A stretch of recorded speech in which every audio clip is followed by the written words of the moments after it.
For millennia man has gazed upon the heavens in wonder and amazement. Shoot for the stars is a common term.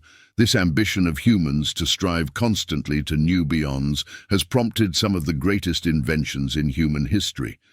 In less than 100 years, the humans went from horse and buggy to dropping nuclear bombs and landing on the moon in a converted ICBM designed by a Nazi. For a century now, rocket propulsion has been the forefront of aerospace performance. From the V-2 rocket all the way to SpaceX and their Starship, humanity's greatest achievements can be summed up as strapping yourself to a bomb and hoping it doesn't explode. Regardless of the successes this technique has achieved, one can't help but wonder, is there a better way? Picture this. Instead of propelling ourselves with explosions, we bend the very fabric of space and time. Enter the realm of warp drives. In 1994, Dr. Miguel Alcubierre opened the door to this possibility with his groundbreaking paper, detailing a theoretical warp drive. This wasn't about moving through space, but rather moving space itself. Dr. Alcubierre's work established the framework for the Alcubierre drive. This wasn't merely about warp speed, it was a masterful dance with general relativity. The warp drive, hyperfast travel within general relativity.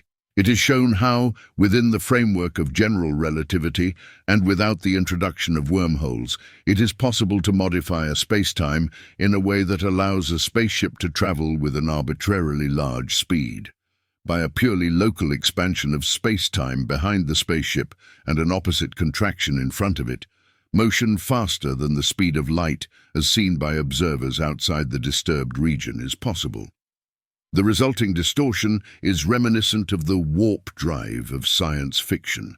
However, just as it happens with wormholes, exotic matter will be needed in order to generate a distortion of space-time like the one discussed here. With this paper enters the formalism for the scientific community for what would be known as the Alcubierre drive, more often referred to as a warp drive. However, it should be noted that not all warp drives are Alcubierre drives.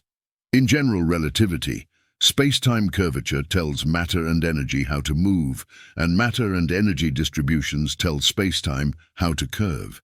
The effect it produces is gravity. What Alcubierre did is find a shape of space-time, a gravitational anomaly, if you will, that would be capable of faster than light travel. Remember, nothing in space can go FTL, but space itself can expand FTL, so this is a clever loophole. Unfortunately, what he found is that the energy requirements would be on the scale of the entire universe worth of energy.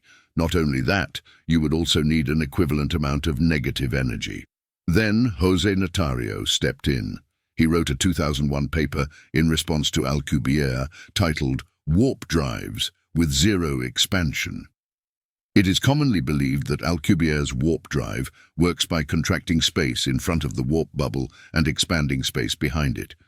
We show that this expansion-contraction is but a marginal consequence of the choice made by Alcubierre, and explicitly construct a similar spacetime where no contraction-expansion occurs. Global and optical properties of warp drive spacetimes are also discussed. This would pave the way for many other scientists to start writing their own papers, gradually reducing the energy requirements down to roughly the planet-size mass, which, while still a lot, is orders of magnitude lower than the original Alcubierre paper. Notario introduced new methods, reducing energy needs dramatically. Soon after, Dr. Harold White of NASA further revolutionized our understanding, suggesting techniques that brought these theories closer to potential reality. Eventually, Dr. Harold White of NASA would write the papers Warp Field Mechanics 101 and 102, where he reduced the energy requirements even further by pulsing the field and changing its thickness, while he reduced the energy requirements down to the mass energy of roughly 700 kilo to make a 4.2 light-year trip to Proxima Centauri at 10C. While the fuel size, in theory, are reduced to a manageable weight, 700 kilo, we would also still require the equivalent of negative mass. On top of the negative mass problem, the warp drive was still plagued with some issues, one being the horizon problem, which is that a warp drive would not be able to influence itself once it's going faster than light because it acts like an event horizon. This leads to some more issues as well, like the pair production radiation from the event horizon, which could destabilize the bubble and hurt the crew if not dealt with. These warp bubbles couldn't be turned on or off. As stated by one author, you just kind of finish building the ship, and once the past piece is in place, it just goes. Another is that the ship would emit a wake of Cherenkov-like radiation as it passes by something, and if the ship could be slowed down again, there would be trapped blue-shifted radiation in the front that would be released once the ship slowed to below faster than light speeds. This brings us to a brief emphasis on the safety of using an FTL warp drive and making sure to slow down, not pointing at, and from a safe distance from your target, so that you don't hit them with a small gamma ray burst as you exit hyperspace. However, as our understanding deepened, solutions surfaced, addressing these problems and pushing the boundaries of our warp drive knowledge further. A series of papers put out showed that positive energy warp drives were plausible. This would forgo the requirements for exotic matter. Introducing Physical Warp Drives by Alexei Bobrik and Hyperfast Positive Energy Warp Drives by Eric Lentz states, "This is the first example of hyperfast solitons, satisfying the weak energy condition, reopening the discussion of superluminal mechanisms rooted in conventional physics.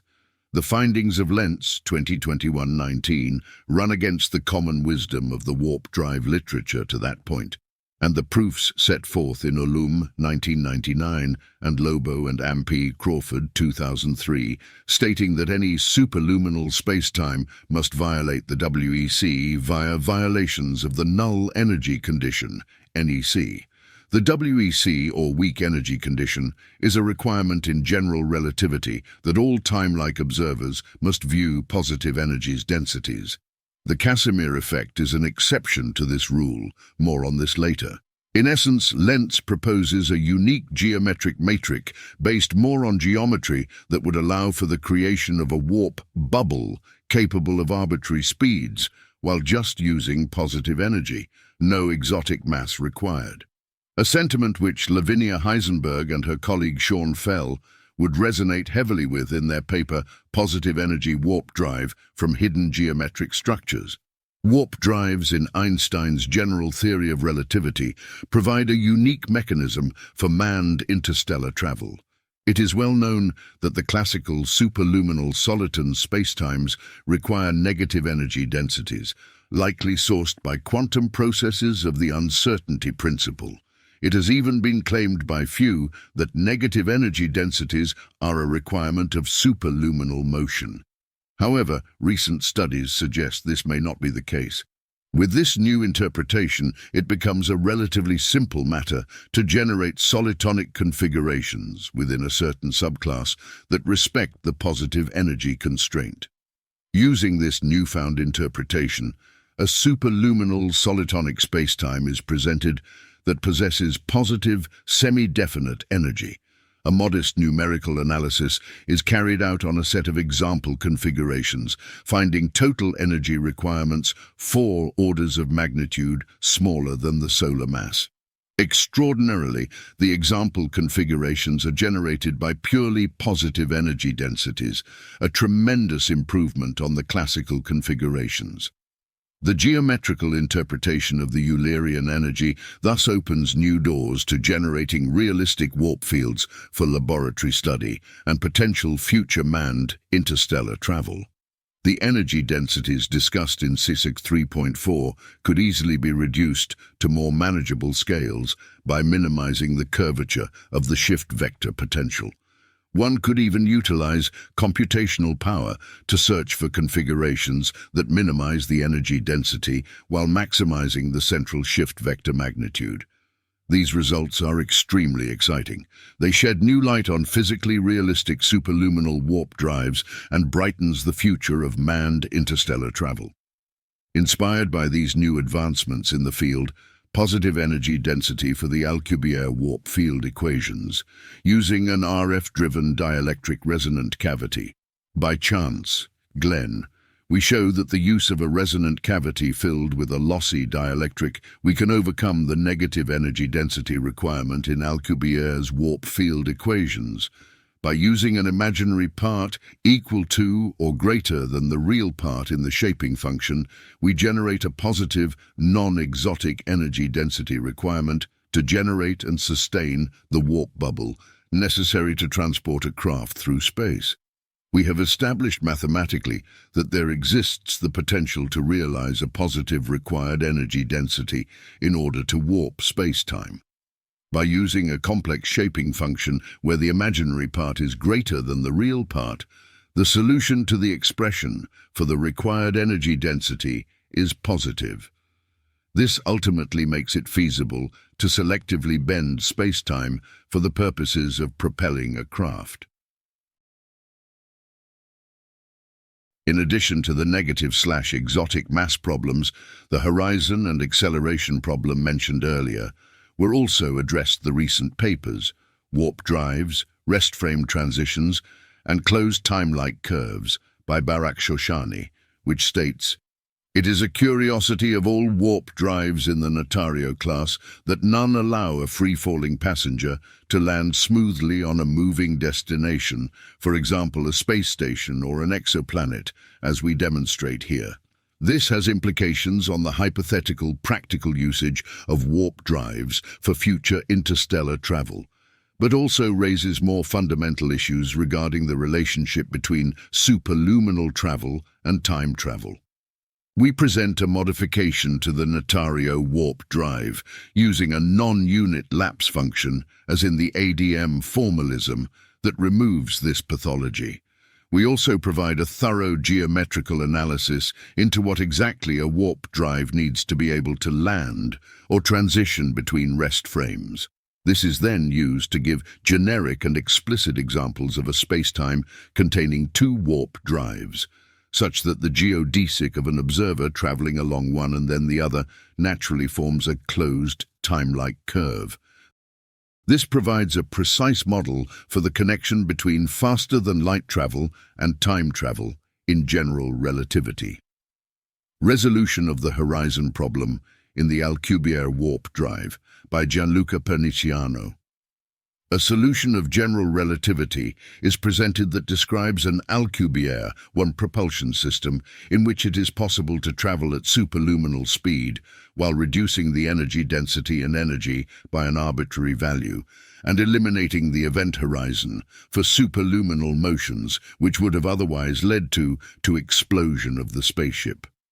The calculations indicate that the propulsion system of Alcubierre, as modified in this paper, permits speeds higher than the speed of light without problems of energy density, the components of the stress-energy tensor, and energy is reducible to any arbitrary value.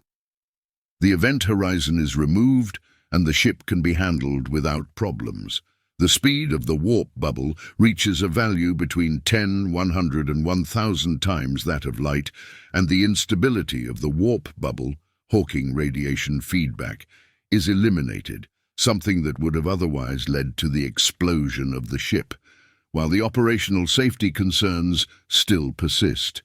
This shows so far that not only are positive energy warp drives possible according to our laws of physics. With these advancements, the door to superluminal, faster-than-light, travel seemed slightly ajar, but this introduced a conundrum, causality, the complex web of time travel. Faster-than-light travel intertwines with the concept of traveling backward in time. This raises paradoxical scenarios that challenge our understanding of reality. Dr. Barak Shoshani, a physicist from Brock University, delved deep into this maze, shedding light on the interplay between warp drives and time's intricate fabric. A series of papers by Dr. Barak Shoshani, whom you should recognize from one of the warp papers from above, has published several papers on this very issue.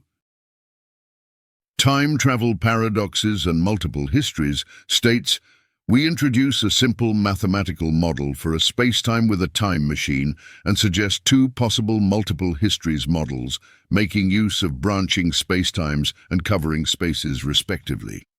We use these models to construct novel and concrete examples of multiple histories resolutions to time travel paradoxes, and we explore questions such as whether one can ever come back to a previously visited history, and whether a finite or infinite number of histories is required. Interestingly, we find that the histories may be finite and cyclic under certain assumptions, in a way which extends the Novikov self-consistency conjecture to multiple histories and exhibits hybrid behavior combining the two. Investigating these cyclic histories, we rigorously determine how many histories are needed to fully resolve time travel paradoxes for particular laws of physics.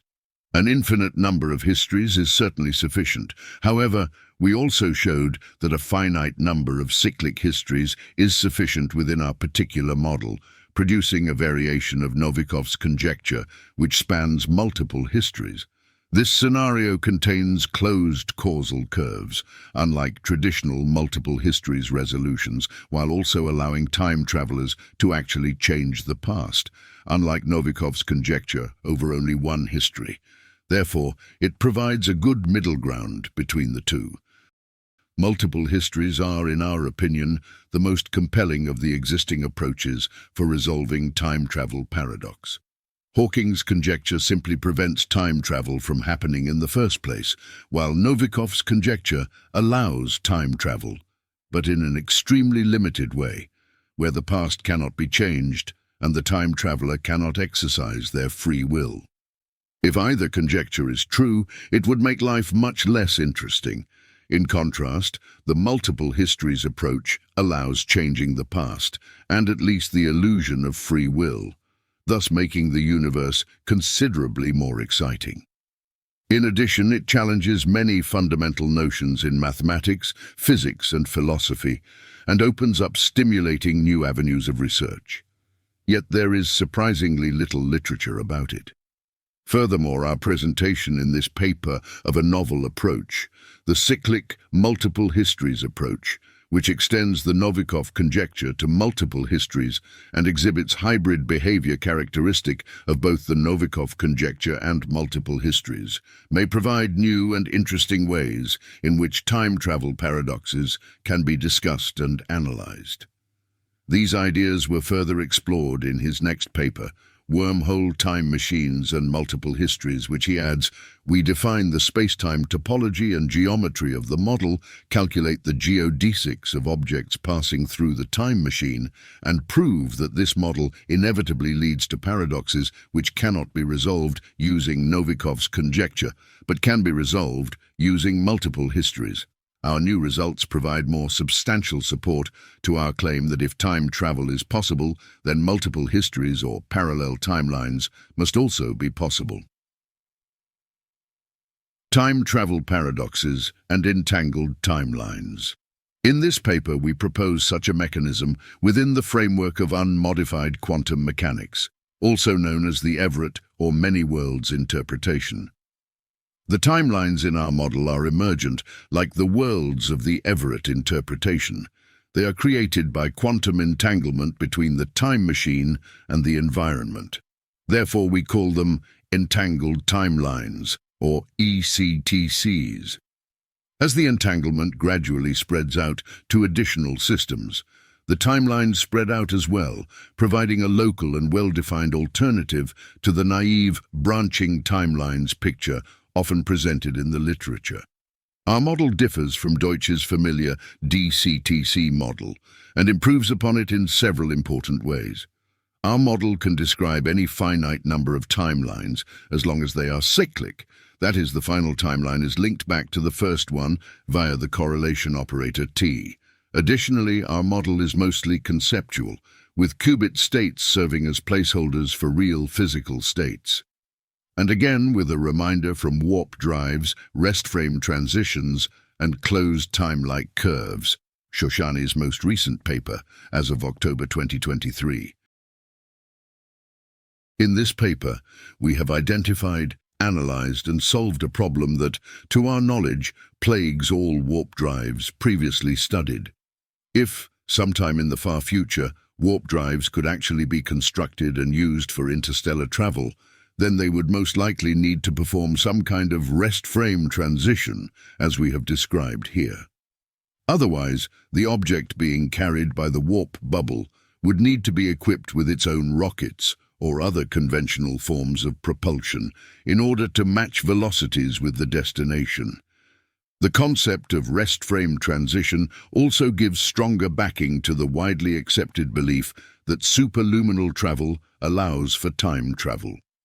The object traveling superluminally must transition to the rest frame S, otherwise it cannot move back in time in S. To the best of our knowledge, this subtle issue has not been addressed so far in the literature.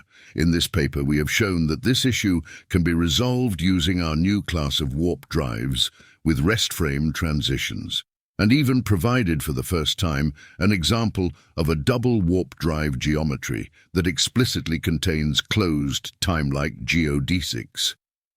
This provides a precise model for the connection between faster-than-light travel and time travel in general relativity. In other words, through the lens of the Everettian relative state or the many worlds interpretation, our understanding of warp drives transforms.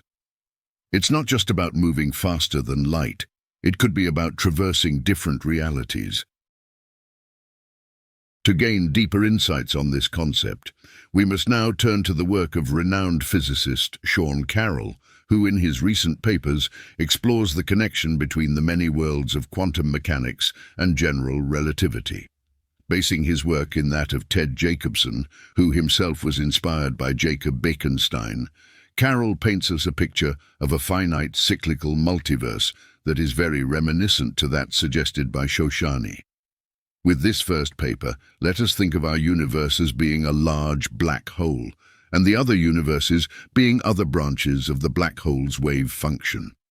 In branches of the black hole wave function need not contain firewalls. Carroll states, a global wave function which initially describes a classical Schwarzschild geometry is continually decohered into distinct semi-classical branches by the emission of Hawking radiation. The laws of quantum mechanics dictate that the wave function evolves unitarily, but this unitary evolution is only manifest when considering the global description of the wave function. It is not implemented by time evolution on a single semi-classical branch. Conversely, geometric notions like the position or smoothness of a horizon only make sense on the level of individual branches. We consider the implications of this picture for probes of black holes by classical observers in definite geometries.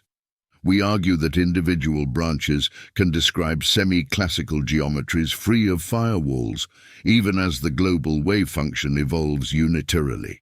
We show that the pointer states of infalling detectors that are robust under Hamiltonian evolution are distinct from and incompatible with those of exterior detectors stationary with respect to the black hole horizon, in the sense that the pointer bases are related to each other via non-trivial transformations that mix the system, apparatus, and environment. This result describes a Hilbert space version of black hole complementarity. Now, to gain a little more of an understanding of how one can find our semi-classical world in a wave function, we turn to his next paper, Reality as a Vector in Hilbert Space, where he says, the amount of entanglement between two factors can be measured by the quantum mutual information, IA beta, equal sign SA plus SB, SAB. In the vacuum state of a quantum field theory, we know that the entanglement between two regions decreases monotonically, exponentially in theories with massive fields as a power law in conformal theories with the distance between them. We can therefore imagine turning this around and defining a distance metric depending inversely on the mutual information. 2. If there exists an emergent best-fit smooth geometry that can be uniquely determined using techniques such as classical multidimensional scaling. Thus, both the dimensionality and geometry of space can be defined using the entanglement information contained in a state psi, at least if that state is near to the vacuum. We can go further and show that under certain optimistic assumptions, most notably the eventual emergence of approximate Lorentz invariance, the resulting geometry obeys Einstein's equation of general relativity in the weak field limit. The basic idea, following Jacobson, is to posit that perturbations in the quantum state lead to a change in the emergent area of a codimension 1 surface that is proportional to the change in entanglement entropy across that surface, dA/ds. The area perturbation, being a geometric quantity, can then be related to the Einstein tensor, while in the long-distance limit, the entropy can be related to the stress-energy tensor. Assuming emergent Lorentz symmetry, the resulting dynamical equation for a perturbation of the vacuum, representing flat spacetime, is d-gun d-tun, just as Einstein leads us to expect. Thinking of the world as represented by simply a vector in Hilbert space, evolving unitarily according to the Schrödinger equation, governed by a Hamiltonian specified only by its energy eigenvalues, seems at first hopelessly far away from the warm, welcoming, richly structured ontology we are used to thinking about in physics. But recognizing that the latter is plausibly a higher-level emergent description, and contemplating the possibility that the more fundamental vocabulary is the one straightforwardly suggested by our simplest construal of the rules of quantum theory, leads to a reconstruction program that appears remarkably plausible. By taking the prospect of emergence seriously and acknowledging that our fondness for attributing metaphysical fundamentality to the spatial arena is more a matter of convenience and convention than one of principle, it is possible to see how the basic ingredients of the world might be boiled down to a list of energy eigenvalues and the components of a vector in Hilbert space. And his most recent paper completely discretized finite quantum mechanics. For our purposes then, a quantum theory is specified by a Hilbert space H, that is, a complex normed vector space of fixed dimensionality D, and an Hermitian Hamiltonian operator. When the dimensionality of H is uncountably infinite, it is also necessary to specify a set of observables. But we are going to be interested in finite D, so that any Hermitian operator is an observable. Considerations of quantum gravity suggest that our observable universe is described by a finite-dimensional Hilbert space, with D as 10 to the 10 to the 122. Whether or not the entire physical universe is described by a finite-dimensional quantum theory is an open question. For our present purposes, we assume it can be. Staring at this, we see that Schrödinger evolution is quite simple. All of the time dependence appears in a set of phases that chug forward linearly in time. Tk, T plus T, equal sign, Tk, T plus Ekt. The phases themselves are periodic variables, since Tk plus 2p. The set of all phases is therefore a product of D, one circles, that is a D1, dimensional torus. And the entirety of Schrödinger evolution can be thought of as the set of phases moving in a straight line on this torus. If the energies are incommensurable, then the evolution of the phases will never come precisely back to its starting point. Instead, it will fill out some, possibly lower dimensional torus.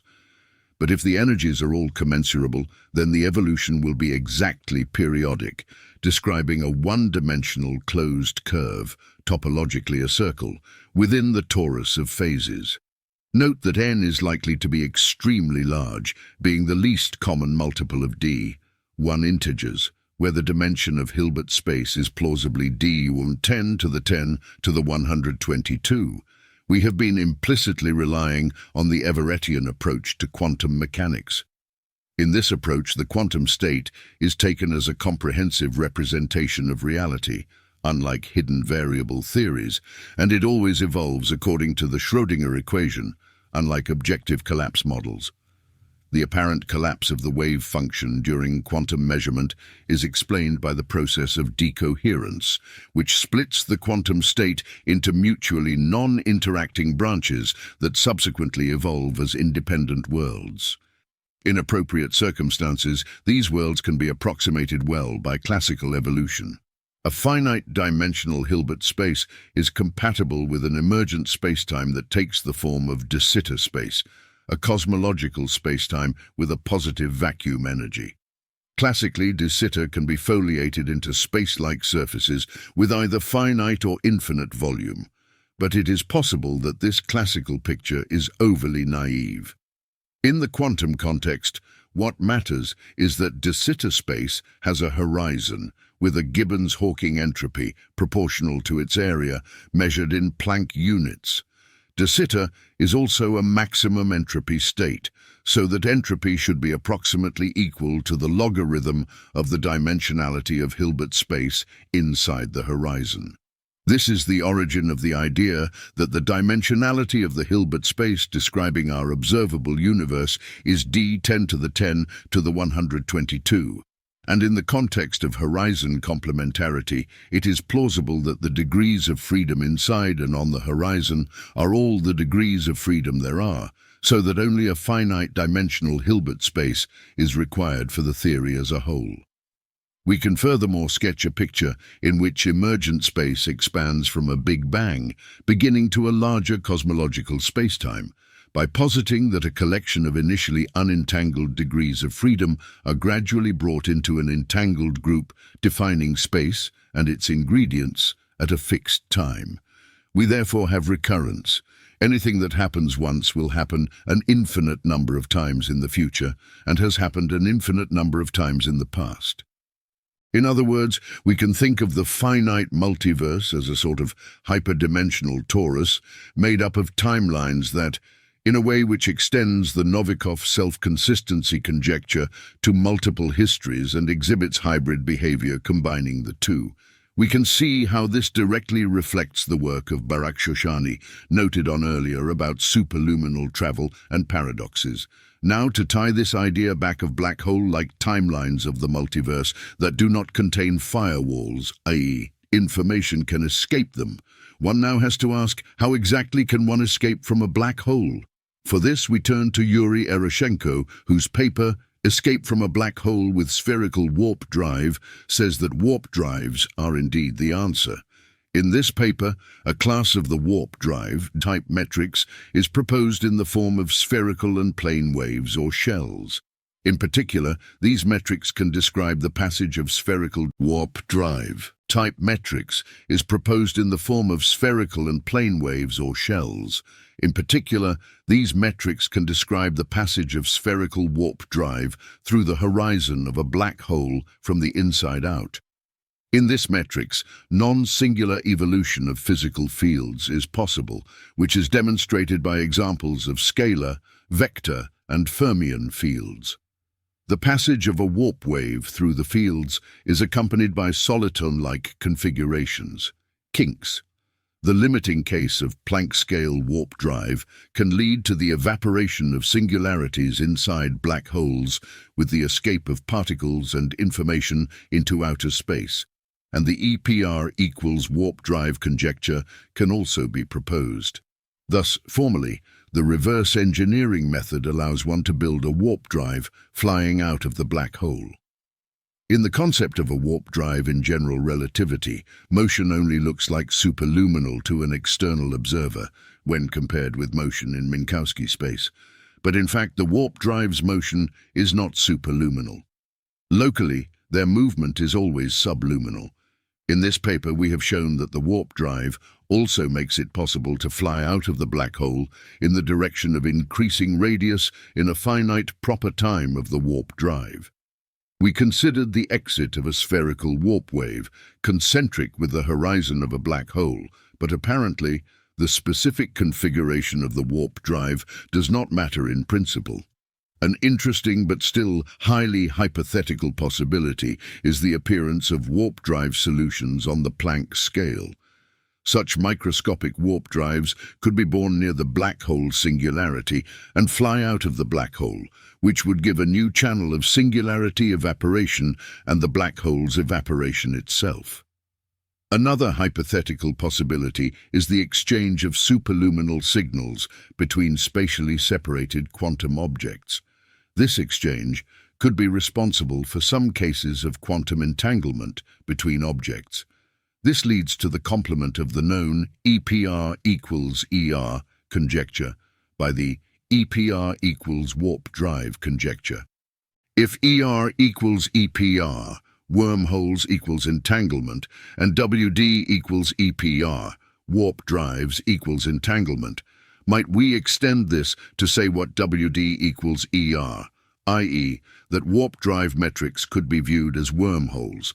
And this can be taken even farther when rooting in the work of Carroll and Jacobson, where we can relate entanglement of a system through some math to the Einstein tensor on the left-hand side of Einstein's equation and its entropy to the stress-energy tensor on the right-hand side.